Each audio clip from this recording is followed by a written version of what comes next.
Bagong bukas sa tindahan to ah. Uy, may saging. Saging? Wait, mahilig si Lola Cecilia sa prutas, lalo na sa saging. Kwento pa ni Mama, noon daw lagi ako nakikipag-agawan kay Lola sa saging. Kumusta na kaya si Lola?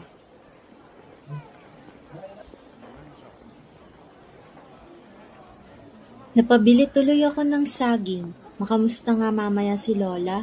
Sana rin may pera pa ako pang chicken.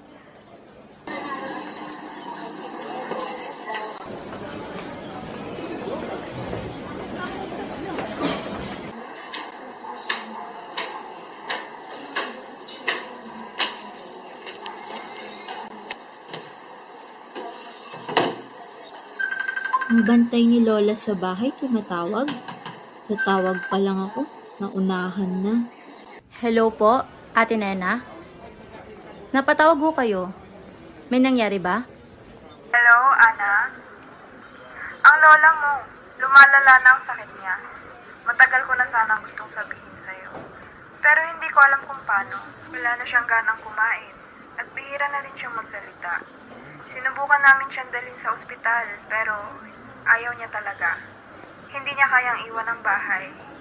Alam kong mahalaga sa'yo si Lola, kaya sana makapunta ka na rito. Bilang kapitbahay, ginawa na namin ang kaya namin. Pero, ikaw ang kailangan niya, Ana. Paano ba yan? Babalik na naman ako sa lugar na pilit kong iniiwasan. Pero si Lola to, paano ko ba siya matatanggihan? Hello? Hello, Ana? Nandyan ka pa ba? Sabihan mo lang ako kung kailan ka makakapunta rito sa San Juan. Para maipasundo kita. Opo, nandito pa po ako. Bukas na bukas ho ay nariyan na ako. Salamat po sa pagbabantay kay Lola Cecilia, ha? Naku, wala yun, Ana. Masaya kaming makatulong kay Lola Cecilia. Huwag kang mahihiya kung may kailangan ka, ha? O siya, sige na. Ibababa ko na tong tawag. I-text mo na lang kami. Opo, salamat ho ulit. Sabi ko sa sarili ko, aayusin ko muna ang buhay ko bago bumalik. Pero ito na naman ako, babalik sa bahay na punong-puno ng alaala at mga bagay na gusto kong kalimutan. Nasaan kaya si Lola? Bakit po kasi itong pinto?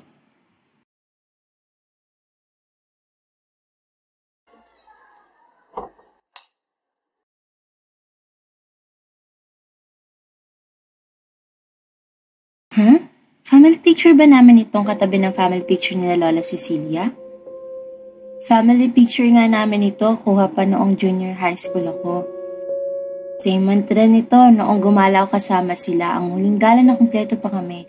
Tanda ko pa ang araw na kasama ko pa kayo. O mag-merienda muna tayo bago makipagkasahan. Good.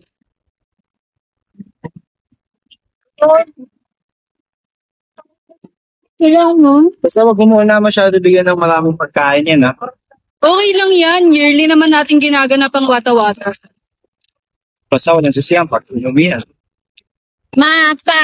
Di na ako bata. Basta pag tumaay ako, sasabihin ko. Alam ko lang na yun ang last na Wata-Wata Festival na kasama kayo dito sa San Juan. Hindi sana ako nagsabi na kaya ko na sarili ko dahil ang totoo kailangan ko pa kayo. Kung may babalik ko lang ang panahon, miss na miss ko na po kayo, Mama at Papa.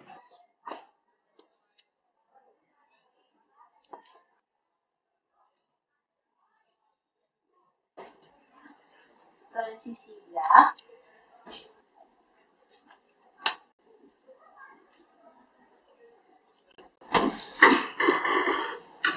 Lola Cecilia?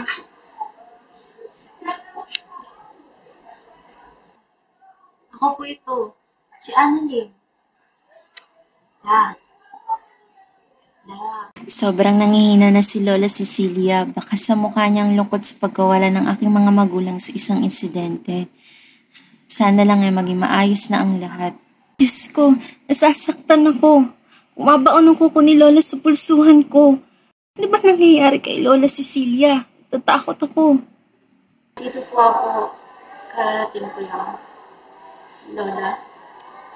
Tinawagan po ako ni Ate Nena. Sinabi niya sa akin yung kondisyon niyo. Okay lang po ba kayo? May kailangan po ba kayo? Lola Cecilia? Hindi po kayo nakakakain. Ako na lang po maghahanda, ha? Lola Cecilia? Hintayin po.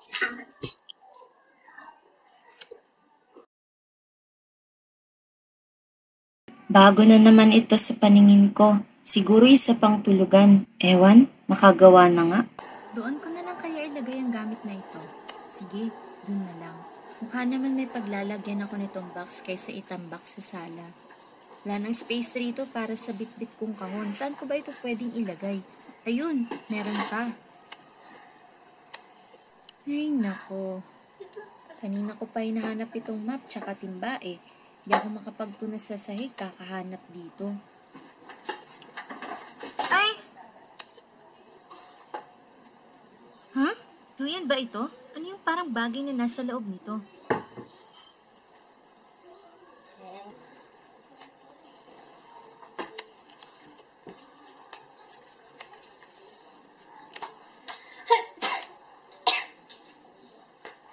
Papel to.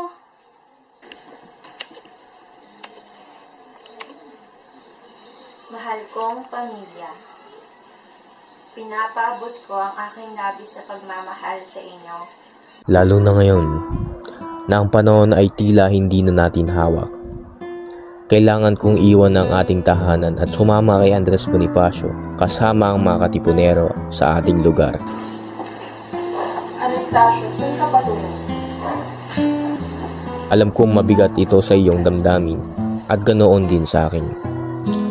Ngunit, ang laban para sa ating kalayaan ay mas matimbang kaysa sa anumang takot na maaaring bumalot sa akin. Nagtitipon kami sa San Juan del Monte. Nabalitaan naming nais ng mga Kastila na puksain ang katipunan bago pa man tayo makapaganda. Gagamit sila ng dahas upang tayo durugin. Ngunit, naniniwala ako sa pamumuno ni Bonifacio. Naniniwala ako sa aming mga kakayahan.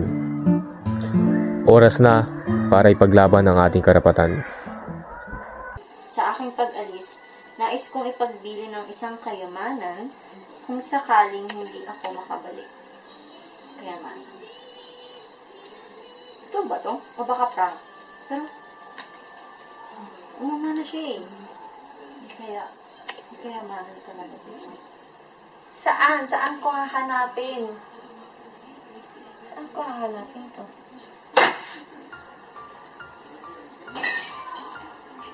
Hindi. Baka may paparamdam na. Baka yung may-ari nito. Paparamdam. Ayoko na dito.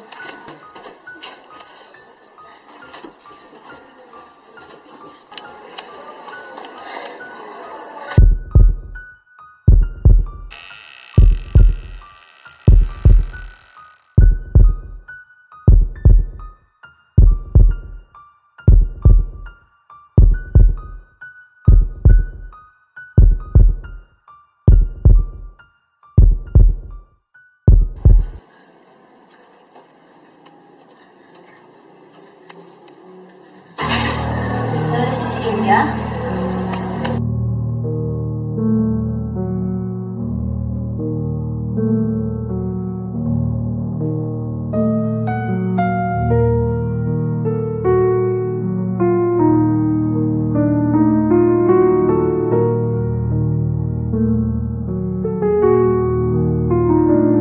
Hindi lamang ang mga Kastilang aming kinamamahal.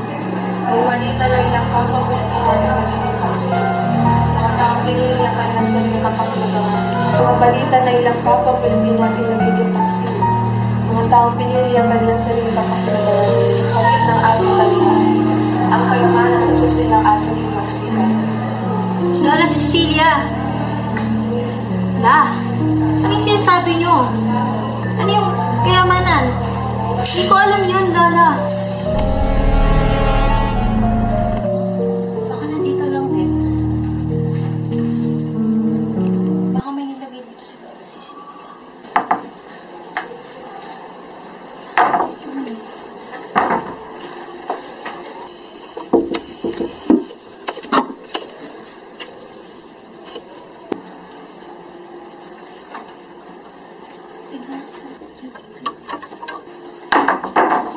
hanapin. Hindi kaya nasa bodega lang din kung saan ko ito nakuha? Oo, baka nga nandun.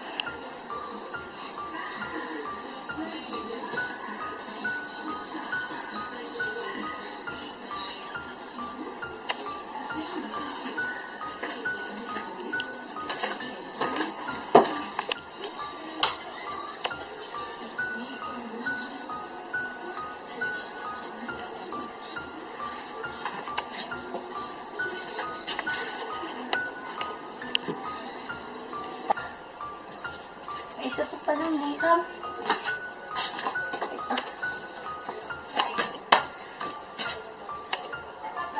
Teka, parang same to ng isa. Pagkaduktong. Dapat malaman ko kung anong laman ito. Kailangan kong tanungin si Lola Cecilia. La! Lola Cecilia?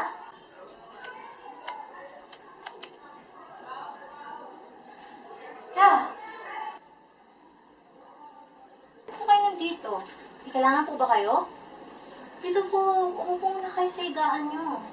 Lola, Hindi ba't ang ganda ng salawan ako? Tanda ko pa noon kung paano kami mamasyal ng mga magulang ko sa San Juan del Monte o mas kilala na ngayong Pinaglabanan Shrine. Sobrang payapa at walang gulo.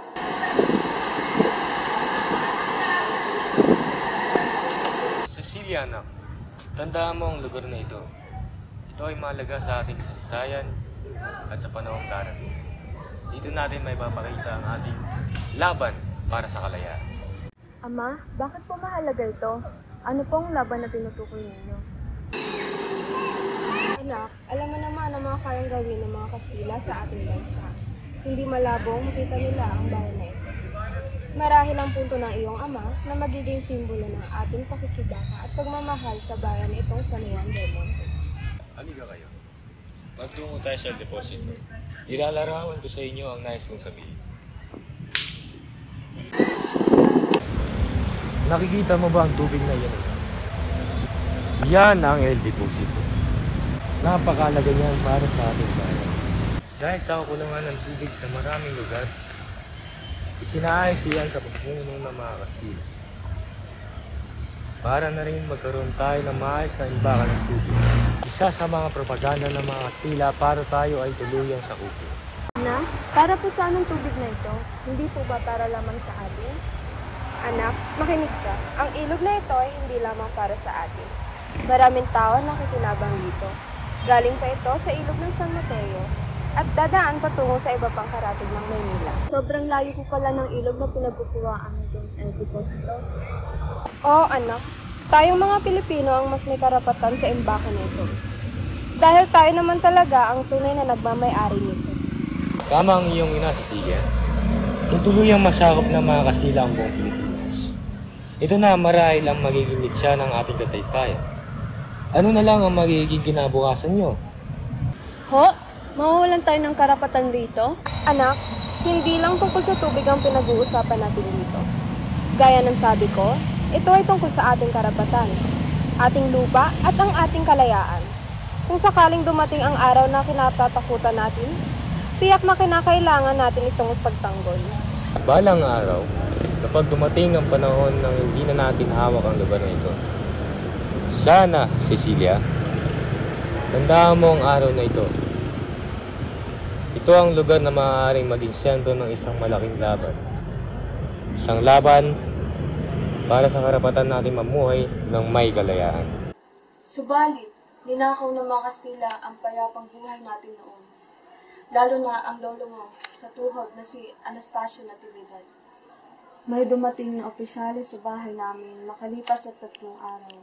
Idinalita nito sa amin ng nanay ko ang pagpanaw ng aking ama sa gitna ng labanan, kasama ang mga katipunerong pinamunuan ni Andres Bonifacio.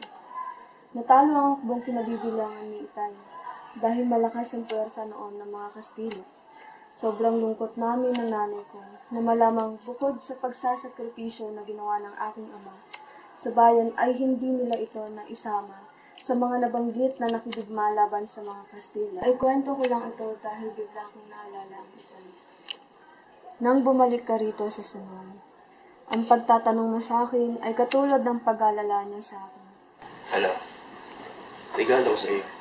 Para saan po ito? Tuyan para pahingahan mo sa labas. Boses mo ang nagliliwanag ko para lumakas at lumaban muli. Nasa dugo na talaga natin ang porsigidong lumaban.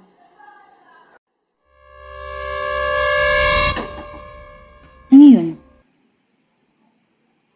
Galing ba yun sa salamin?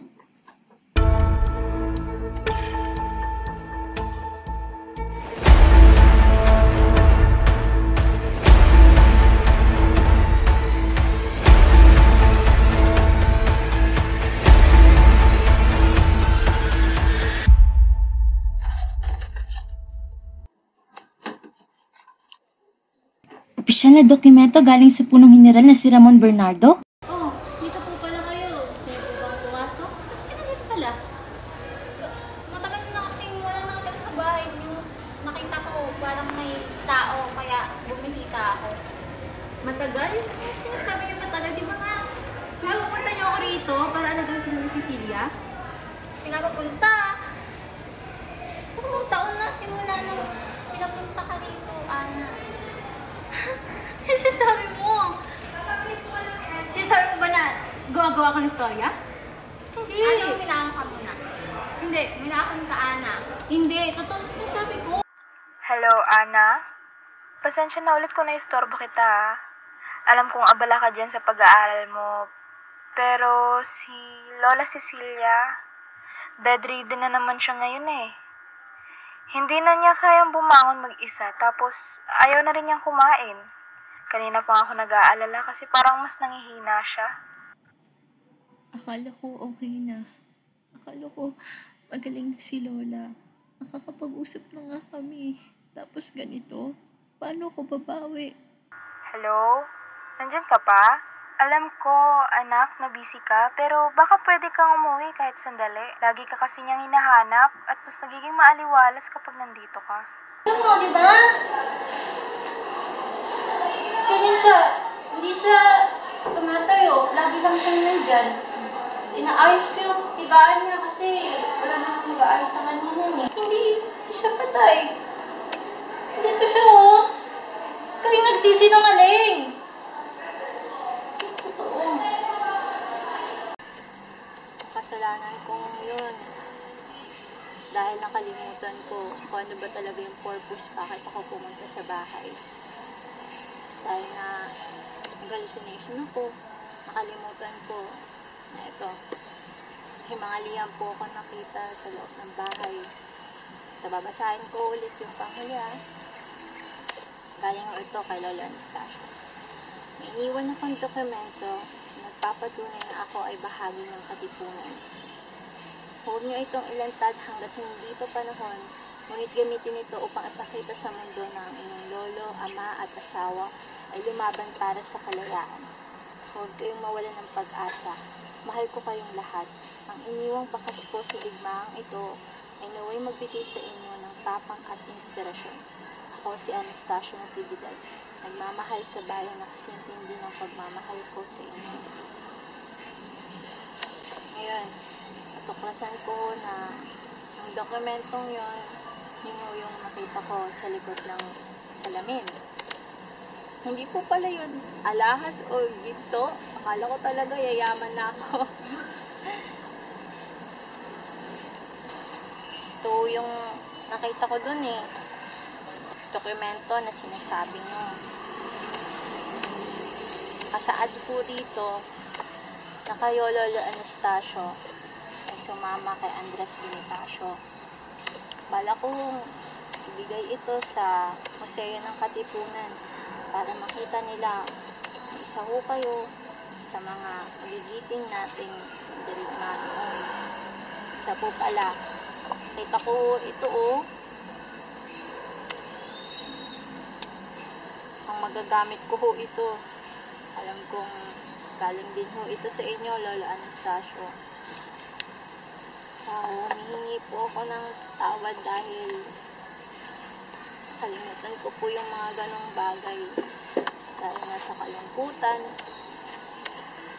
isipin kong wala na si Lola Cecilia. Iniwan niya na ho ako eh. Sobra po akong lulungkot. Pero kaya ko naman. Isip ko na hindi pa ito yung huli. May darating pang kinabukasan para sa akin. At ang kwento na ibinigay niyo sa akin, Lolo Anastasio, ibabaon ko ho yun. Hanggang sa maikwento ko po sa mga magiging pamilya ko. Sa magiging pamilya ko. No, sorry. Ngayon lang po ako dumating. At tagal ko bago makabalik. Nangako ako.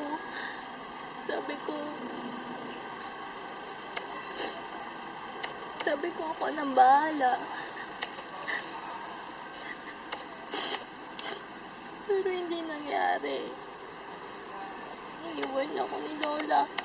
Inisip ko na nabuhay pa siya, diba? Kaya hindi ko agad nagawa yung dapat kong gampanin.